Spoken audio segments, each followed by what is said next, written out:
Killer Bee Nation. Welcome to the hood. Look at this behind us. That's snow on the mountains of the Huachucas. Check this out, guys. Isn't that beautiful? Oh my goodness, where we live. We're in Sierra Vista, and 'tis the season. Now it's way early. We are at the end of April here. It's 26th, and it's early. It's 2 or 3 weeks early. But we got a call from these fine people, and they said, we got these bees coming and going from our brick wall. And so, of course, one of the questions that I ask is, have they been there a long time? And he said, well, no, we look out that window all the time. That's where the desk is and all that shit. And so I can also tell that this is a new swarm that has moved in because there's no staining around their front door. This is their front door. That does not mean that they don't have other entrances, and that's one thing we really got to watch out for. Now, these guys have moved in relatively new in the last few days. And another way that I can tell is they're hovering all over the place. And they're very landmark oriented, so they are not quite sure where their front door is, but they find it and crawl in. After a few days, even just a few days, they will leave enough pheromone on there that it's a welcome mat. Bees see in ultraviolet light. Cool, huh? And so they would be more like a highway. So this is 2 ways that I know that this is a new hive, and also the owner said, yeah, it's a new hive. So, but sometimes they can be there for a while without you noticing them. So we're going to be getting into swarming season now. I mean now, and it's from here until through probably the fall, depending on Mother Nature and what kind of mood she's in. Sometimes we'll get 10 swarm calls a day, balls of bees hanging in trees, or 10 of they just moved in like this. This is a very simple operation for us. We're going to make it super safe though, and it's not a long drawn-out affair. All right, but there are 3 types of removals. There's a ball of bees hanging in a tree, a swarm. They kill people too, so don't mess with them. Don't go near them. Then there's this. This is what I call a nuke and seal, because it literally, we nuke them and then seal up the hole. Still guarantee it for 2 years in that location. They will not come back, because wherever they have landed, they leave pheromones or smells that will attract new bees in the future. Now you can see that one sniffing me around here. These are all Africanized, genetically Africanized in the state of Arizona. All right, so don't mess with them, you guys out there. And also, anybody want to comment, ask questions, feel free. I got Hosh, my bee assistant, and he's got the camera action, and will tell me about any questions or anything that come in. I'm going to make quick work of it, because we're in a neighborhood, and it scares the living hell out of me. Because these guys will attack 100 yards away, half a mile even. Typically, the older the hive and the bigger the hive, the meaner the hive. But you can't tell with these damn things.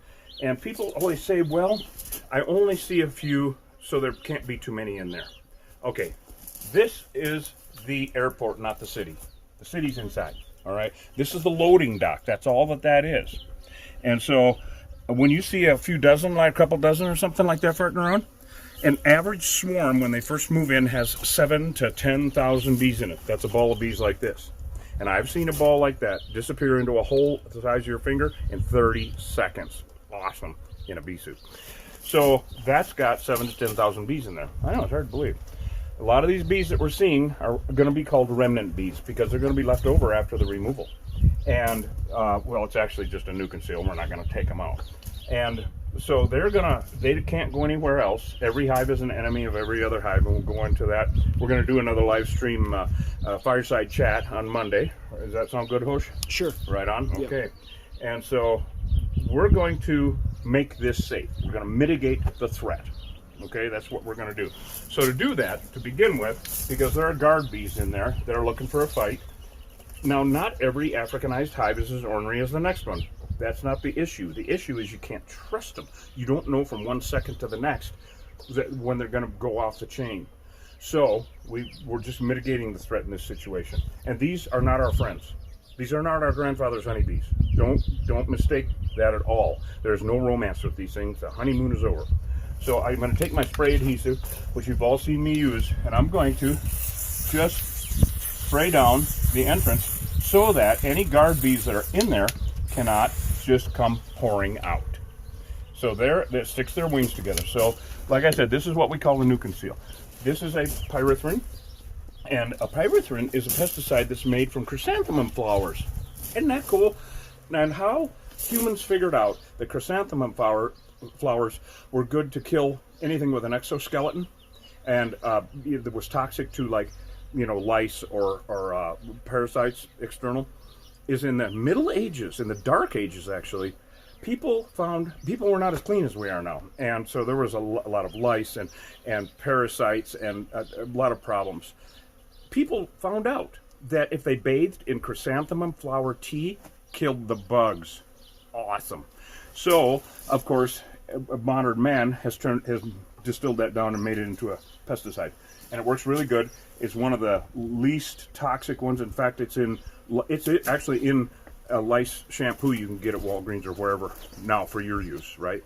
And it goes inert in a few hours. So we're going to, now that those guys have been knocked down, we've got a bunch of very confused bees, and we're just going to give it a little bit of a squirt.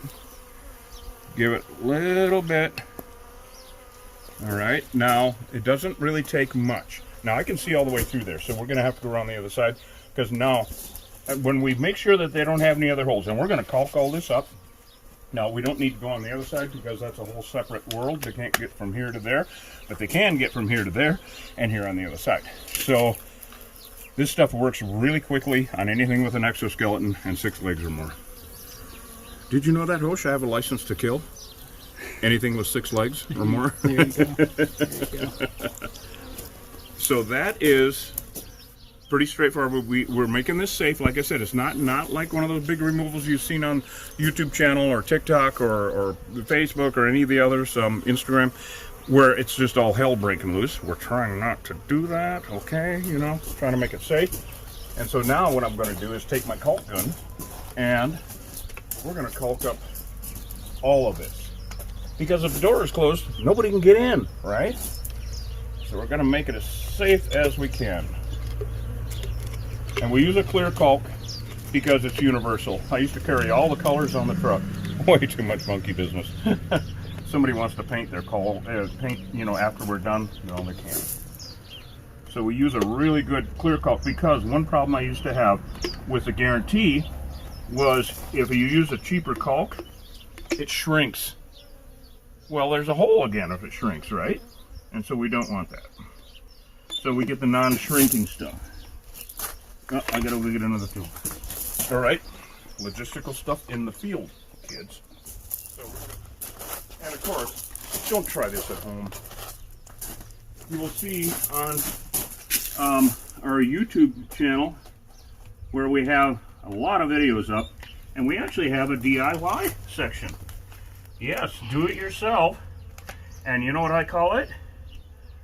DIY dumbass. Don't try this at home. Don't do this on your own. It's not worth it. It's not worth the visit to the hospital or the morgue. Okay? So get a professional to do it. And if you're in Cochise County, of course, well, give me a call. But now we're going to go on the other side here and make sure those holes are all covered. A lot of details with it. But I forget after doing this for 30 years. All right. So, this is really working out well, Killer Bee Nation. This is really going smoothly, thank God, because, well, you've seen the vids on the. It can turn into a nightmare really quickly. There we go.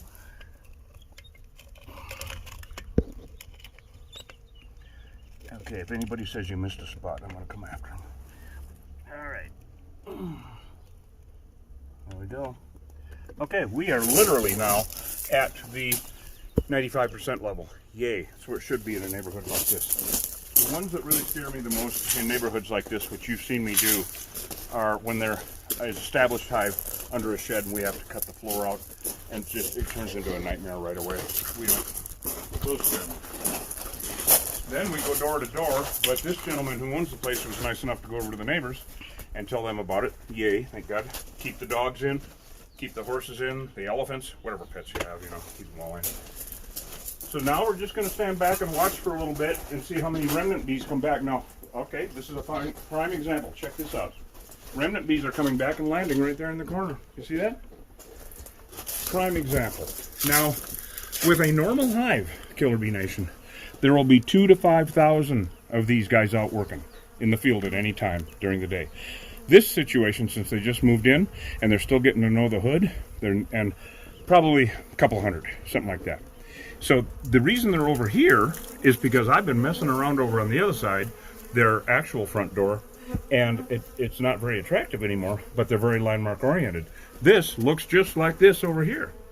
And so out of just sheer confusion, they're all going over here. Also, when a bunch of them get together, they start talking to each other and going, what the hell happened? I don't know what the hell happened. Where's the door? Who closed the door? I don't know. And so these guys will all ball up, and people always ask me, will my remnant bees go find a new place to live? They can't. All right. I see a swarm or a hive as an organism, much like ourselves, with each bee being a cell and the queen being the heart and the brain. Well, my cells can't go live on you, and your cells can't go live on me. Same thing with these guys. They cannot go to another hive. They belong to this organism, to this hive. And the only difference between a hive and a swarm is that millisecond they decide to live somewhere, it becomes a hive. All right. In the past, that was when they could be aggressive. They're all aggressive now. It doesn't make any difference. Not at all. So these guys will ball up, and just like individual cells, they will die off over the next 2 or 3 days.